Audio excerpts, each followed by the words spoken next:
"Look, Arness," said one of the officials of the rodeo featured at the Ohio State Fair in Columbus last year, "why don't you walk along the fence and shake hands with the people after you do your act? There's 15,000 of them, all crazy to meet Marshal Matt Dillon." "Sure thing," said Jim Arness, hero of the popular Gunsmoke television series, "but won't it hold up the show?" 6 feet 6 inches tall, handsome, with blue eyes and brown curly hair, Jim Arness did his act. He demonstrated some fast draws, a few gun tricks, and talked about Gunsmoke. Then he good-naturedly walked along the wire fence shaking all the outstretched hands. Suddenly he heard the tinkling of little bells. A pleasant enough sound, ordinarily. But Jim's blood froze. That tinkle meant a huge Brahma bull was out of the chute. Handshaking tour or not, the bulldozing contest had started. Somebody had goofed. The 3,000-pound monster careened around the field, jumping, kicking, bucking, trying to unseat the professional cowboy on his back. Jim looking longingly at the fence. But Marshal Matt Dillon, the bravest man in Dodge City territory, couldn't show panic, wasn't afraid of man or beast. Jim started edging his way across the field toward the gate. 100 feet away, the maddened bull pawed the ground and gave Jim the evil eye. Its rider had been tossed and chased. Saliva dripped from its mouth. Who was this tall intruder? Suddenly, the Brahma charged. Marshal Matt Dillon's bravery went out the window, and Jim made an undignified dash for the nearest fence. As eager hands pulled him to safety, he felt the sharp horns of the infuriated beast on the seat of his pants. This came within a bull's breath of being the end of Jim Arness. In the old Hopalong Cassidy days, this ignoble exit from a rodeo wouldn't have caused Jim Arness to lose face and a flock of fans.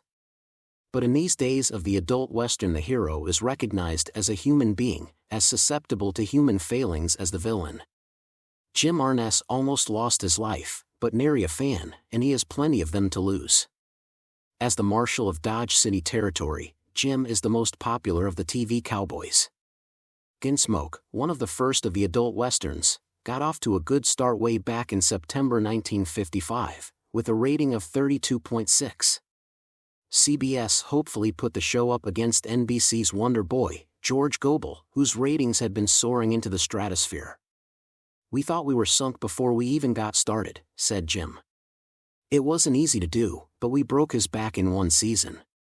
In July of 1956, Gunsmoke hit the top 10 and has been there ever since.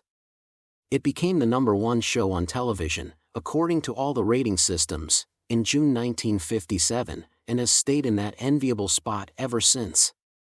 Genial, easygoing Jim Arness, who is greatly responsible for the show's success, was born in Minneapolis, Minnesota, in May 1923. His name was Arness, but it brought on confusion, so he dropped the U when he became an actor. He inherited his height from his Norwegian grandmother, who was over 6 feet.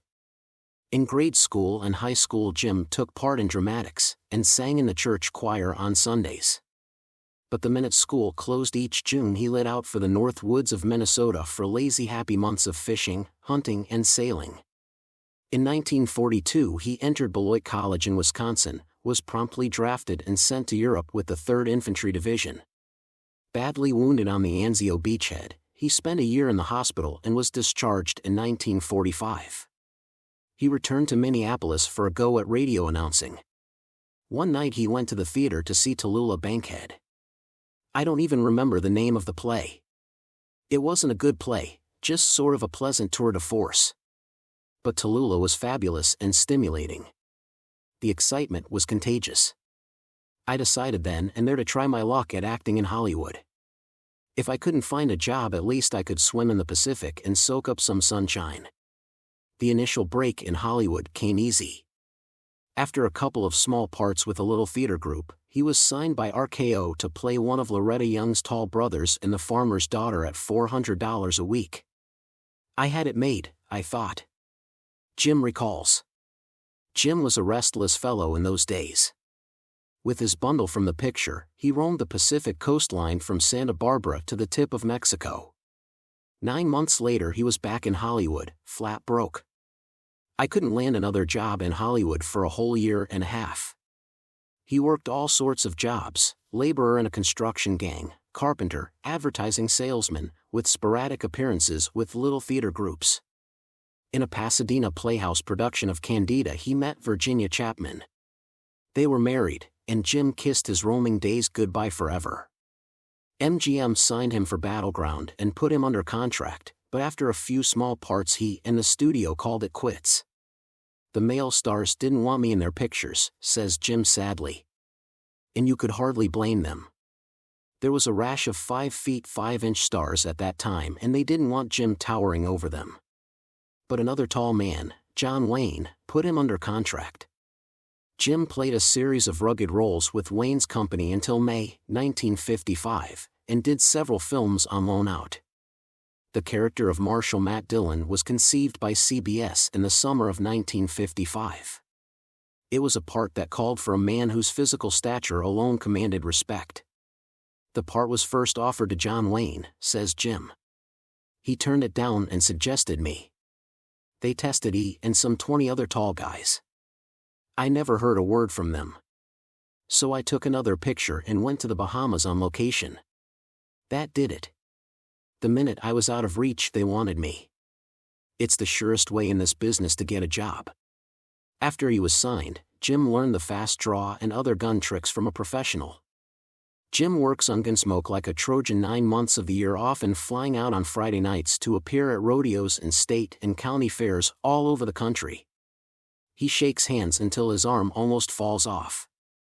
He figures he flew 30,000 miles in 1957. But 3 months out of the year he can do whatever he wants to do. And what I want to do is be with my family.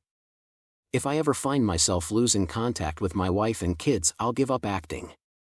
It's doing things together that's important. We go on hikes in the mountains, camping out overnight, and go on hikes in the mountains, camping out overnight, and picnics on the beach. We spend long weekends at ranches. But most of all, I believe, they like to go to sea with E on my boat. Jim's great love, second only to his family, is his 22-foot outboard cruiser which sleeps 4.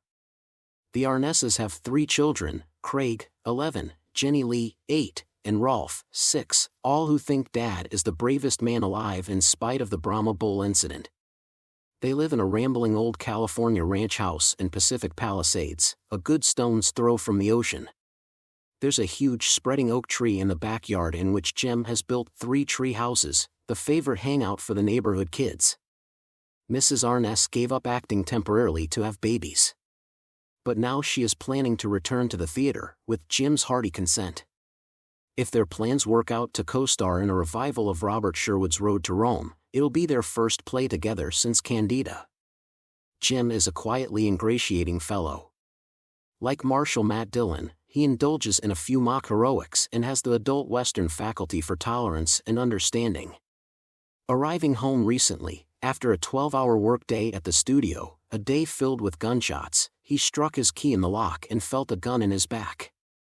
"Stick him up," someone ordered. This is it, Jim thought, and raised his hands.